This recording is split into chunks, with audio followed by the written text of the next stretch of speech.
Assalamualaikum warahmatullahi wabarakatuh. Baik, bertemu kembali bersama saya Hamidah Suryani Lukman. Kali ini saya akan membahas tentang uji normalitas Lillie Force. Ini sebagai lanjutan dari uji normalitas Chi kuadrat.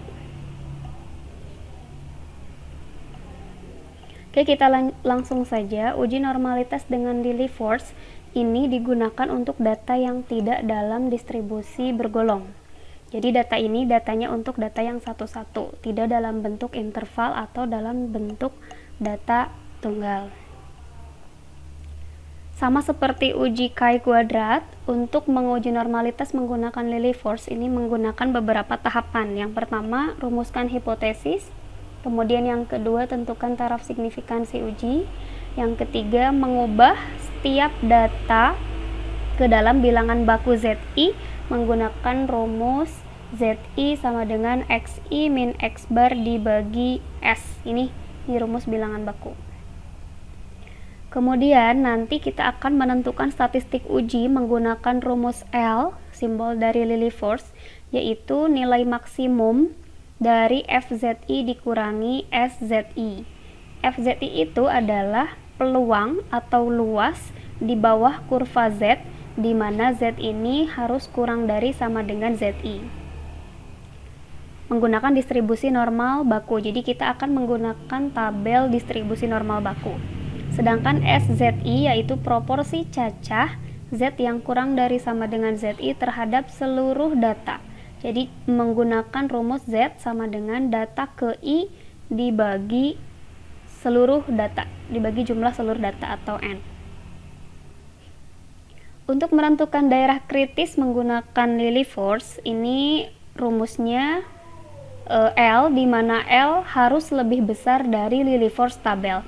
Nah, Lillie Force tabel ini akan ditentukan berdasarkan taraf signifikansi alfa dan N, ukuran sampel dalam soal. Nah, selanjutnya nanti kita bandingkan L hitung dengan daerah kritis pada L tabel untuk menentukan keputusan uji apakah akan menolak atau menerima hipotesis. Nah, selanjutnya menarik kesimpulan. Oke, untuk lebih memudahkan dalam menghitung, kita akan berikan contoh. Ini misalnya ada 14 data. Data ini data ulangan harian. Pertanyaannya, apakah ke-14 data berikut berdistribusi normal pada taraf signifikansi uji 5%? Nah, ini untuk menyelesaikan soal ini, kita harus mengikuti tahapan-tahapan uji normalitas tadi. Misalkan kita tulis tahapannya, yang pertama rumuskan hipotesis. Nah, seperti pada contoh Chi kuadrat, rumusan hipotesis untuk uji normalitas selalu sama. Misalkan di sini H0 sampel berasal dari populasi yang berdistribusi normal. H1-nya berarti kebalikan dari H0, sampel berasal dari populasi yang tidak berdistribusi normal. Itu langkah pertama. Langkah yang kedua, kita akan tentukan taraf signifikansi alfa. Ini tadi di soal sudah ditentukan taraf signifikansi uji 5%. Jadi kita tinggal tulis saja taraf signifikansi ujinya 5% atau 0,05. Nah, langkah yang ketiga, kita akan menentukan statistik uji Lillie Force dengan rumus maksimum dari absolut FZI dikurangi SZI. Nah, untuk menentukan statistik uji ini ada beberapa langkah yang harus dihitung. Yang pertama, mengubah data menjadi bilangan bakunya. Kemudian nanti menentukan luas FZI menggunakan tabel distribusi normal baku. Kemudian menentukan nilai SZI atau proporsi cacah dari ZI terhadap seluruh Z. Kemudian nanti menghitung nilai absolut dari FZI dikurangi SZI dan nanti diambil yang paling besar. Oke, untuk lebih membuat paham, kita cek di Excel-nya. Ini menghitung nilai Lillie Force. Pertama kali yang harus dilakukan adalah mengurutkan datanya terlebih dahulu dari yang paling kecil sampai yang paling besar. Misal ini sudah diurutkan dengan menggunakan nomor 1, 2, 3 sampai 14. XI yang paling rendah itu 54 dan yang paling tinggi itu 88. Nah, biasa untuk menu jumlah kita gunakan menu sum. Seperti itu, di blok dari data pertama sampai data ke-14. Nah, untuk menentukan ZI itu rumusnya XI min X bar dikurangi S, maka kita membutuhkan X bar dan S, sehingga kita harus mencari dulu rata-rata dan simpangan baku dari data tersebut. Nah, untuk menentukan rata-rata tadi sudah dijumlahkan, ini 970 dibagi 14, atau kita bisa menggunakan menu average pada Excel, tinggal di blok dari data pertama sampai data ke-14, hasilnya 69,29. Nah, untuk mencari varians, ini kembali lagi ke materi sebelumnya. Rumus varian sampel itu adalah S kuadrat sama dengan N sigma XI kuadrat dikurangi sigma XI dikuadratkan dibagi N kali N kurangi 1. Nah, jadi kita membutuhkan kolom XI dan XI kuadrat. Nah, tadi XI sudah dihitung. Kita akan menghitung kolom XI kuadrat dengan cara mengkuadratkan kolom B atau mengkuadratkan nilai yang ada di kolom B. Kita bisa pakai data ini, misalkan sama dengan B4 berarti 54 dikuadratkan, hasilnya 2916, dan seterusnya 56 dikuadratkan, 60 dikuadratkan, sampai 88 dikuadratkan. Nah, di akhir kita akan mencari jumlah atau simbolnya sigma XI kuadrat. Gampang, tinggal kita gunakan rumus sum di blok dari hasil XI kuadrat yang pertama sampai XI kuadrat yang ke-14. Hasilnya adalah 68.892.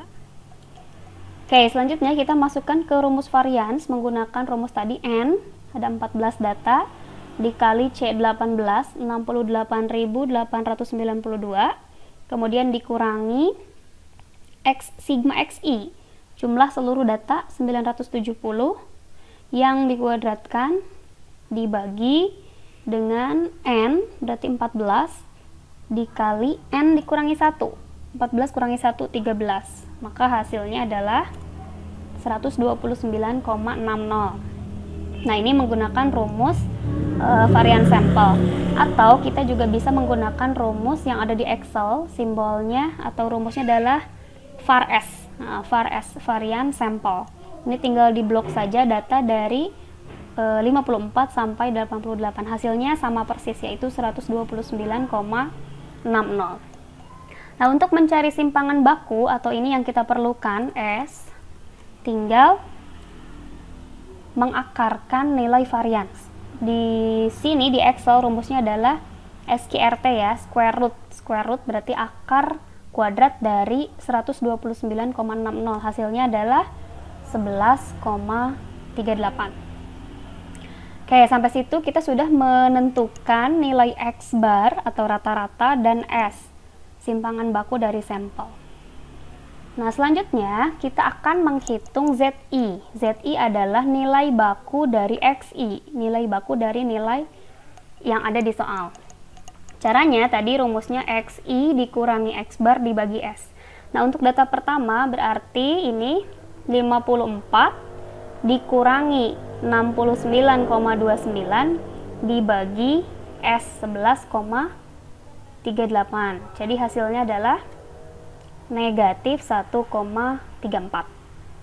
Nah, untuk data yang kedua sama, 56 dikurangi 69,29 dibagi 11,38. Hasilnya negatif 1,17. Begitupun seterusnya sampai diperoleh angka yang terakhir, ini data ke-14 berarti 88 dikurangi 69,29 dibagi 11,38. Hasilnya adalah 1,64. Nah, ini adalah bilangan baku. Sampai situ paham? Oke. Untuk menentukan FZI atau luas di bawah kurva normal baku, sebelumnya kita harus gambarkan terlebih dahulu. Misal ini untuk ZI negatif 1,34. Nah, ZI negatif 1,34 misalkan kita gambar seperti ini, 0 di tengah, negatif 1,34 ada di sebelah kiri angka 0. Nah, untuk mencari luas FZI itu berarti peluang atau luas Z kurang dari sama dengan ZI. Jadi yang diarsir adalah yang sebelah kiri karena kurang dari negatif 1,34. Nah, selanjutnya kita akan bandingkan atau kita akan mencari luasnya menggunakan tabel Z. Perlu diketahui atau diingatkan kembali, tabel kurva normal baku atau tabel kurva Z ini memiliki luas 1. Jadi dari 0 sampai positif tak hingga itu luasnya sama dengan 0,5. Begitupun dari 0 sampai negatif tak hingga, dia juga sama memiliki luas 0,5. Jadi meskipun ini nilainya negatif 1,24, dia akan memiliki luas yang sama dengan positif 1,24. Nah, oleh karena itu ketika kita mencari luas Z yang nilainya negatif, kita akan mencarinya sama persis dengan mencari Z yang nilainya positif. Nah, untuk melihat gambar ini, misalnya dari yang diarsir itu sebelah kiri, berarti ini rumusnya adalah setengah. Kenapa setengah? Karena dari 0 ke sebelah kiri itu rumusnya setengah dikurangi dari 0 sampai negatif 1,24. Jadi di sini FZI itu bisa ditentukan dengan cara sama dengan 0,5. 0,5 itu adalah luas setengah kurva dikurangi. Nah, ini nilai 0,4099 ini adalah nilai 1,34 yang diperoleh di tabel Z. Coba kita lihat. Oke, masih ingat ya ini tabel Z. 1,34. 1,3 berarti Z-nya memiliki angka depan 1,3 dan di belakang komanya titik 04. Maksudnya 1,3 ditambah 0,04 jadi 1,34. Nah, hasilnya adalah 0,4099. 0,4099. Oke, jadi hasilnya adalah 0,0901. Ini untuk luas di bawah kurva normal dengan Z yang kurang dari negatif 1,34. Begitupun untuk luas yang lainnya. Untuk yang negatif ini posisinya sama rumusnya kita kurangi. Kenapa dikurangi? Karena dia berada di posisi sebelah kiri ya, sebelah kiri angka 0. Jadi 0,5-nya dikurangi angka negatifnya. Sedangkan untuk nilai Z yang positif seperti 0,59 sampai 1,64, kalau digambarkan ini grafiknya akan berada di sebelah kanan 0 seperti ini. Positif ya, jadi lebih besar dari 0. Sehingga ketika kita mencari luas FZI atau peluang atau luas Z di bawah ZI, berarti yang diarsir lebih banyak sehingga rumusnya menjadi penjumlahan. Dari 0,5 ini setengah kurva ditambah dengan jumlah luas dari 0 sampai Z-nya. Misal yang ini 0,59. 0,59 berarti ada di sebelah kanan 0. Untuk mencari luas dari 0,59 sampai negatif tak hingga, berarti kita tinggal jumlahkan 0,5 ditambah luas kurva di bawah Z ini yang 0,59. Kita lihat ke sini 0,59 yaitu nilainya 0,2224. Jadi kita jumlahkan 0,5 ditambah 0,2224. Hasilnya adalah 0,7224. Begitu seterusnya sampai diperoleh hasil FZI yang ke-14. Oke, kita lanjutkan. Berikutnya kita akan mencari kolom SZI. SZI adalah proporsi cacah terhadap seluruh Z. Jadi kita bisa bandingkan posisi datanya ya. Misal ini untuk data yang pertama, ini nomornya dia karena diurutkan dari yang terkecil sampai yang terbesar, berarti dia ada di urutan pertama. SZI atau proporsi cacahnya itu sama dengan 1, posisi yang pertama, posisi yang ke-1 dibagi 14, dibagi jumlah seluruh data. Hasilnya adalah 0,0714. Nah, untuk data yang sama, misal ini data nomor 2 sampai data nomor 4, 56, karena data nilainya sama, maka mencari SZI adalah melihat peringkat atau urutan yang terakhir. Jadi ini yang dihitung yang 4-nya. 4 dibagi 14. Jadi hasilnya 0,2857. Ini urutan kelima, ini urutan ke-6, 6 dibagi 14, yang ini 7, 7 dibagi 14. Nah, ini pun sama, yang data ke-8 sampai 11 berarti yang digunakan peringkat yang 11. Atau data yang ke-11, berarti 11 dibagi 14. Begitu sampai data yang terakhir 14 dibagi 14.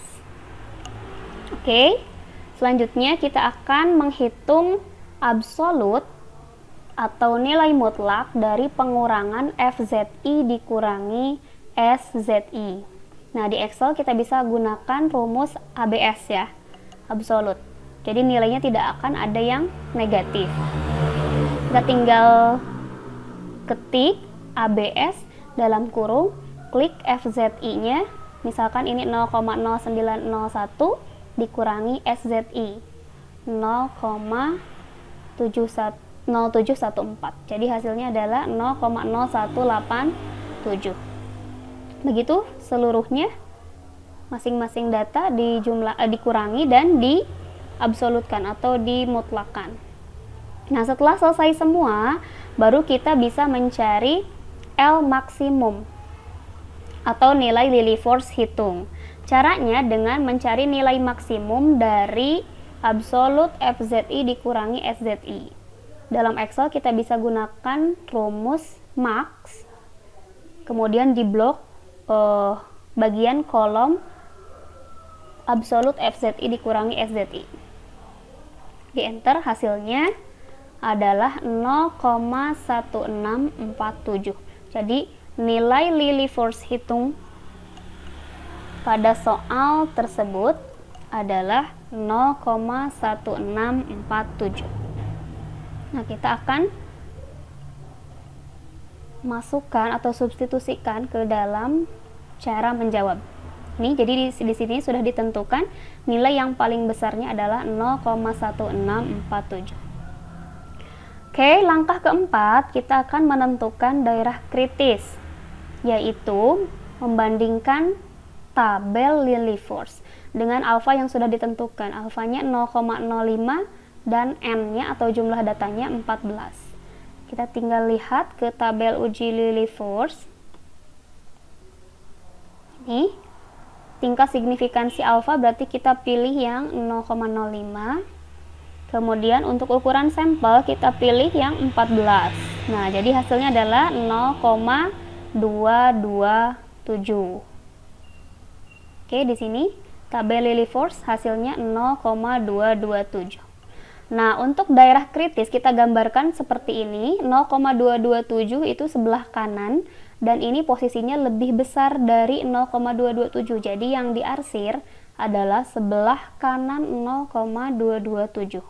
Nah, inilah yang disebut dengan daerah kritis atau daerah penolakan H0. Nah, yang tidak diarsir namanya daerah penerimaan H0. Oke, selanjutnya langkah yang kelima, kita akan membuat keputusan uji. Keputusan uji ini menerima atau menolak H0. Caranya, kita akan bandingkan nilai L hitung yang tadi di Excel dengan daerah kritis. Tadi L hitung di Excel hasilnya 0,1647.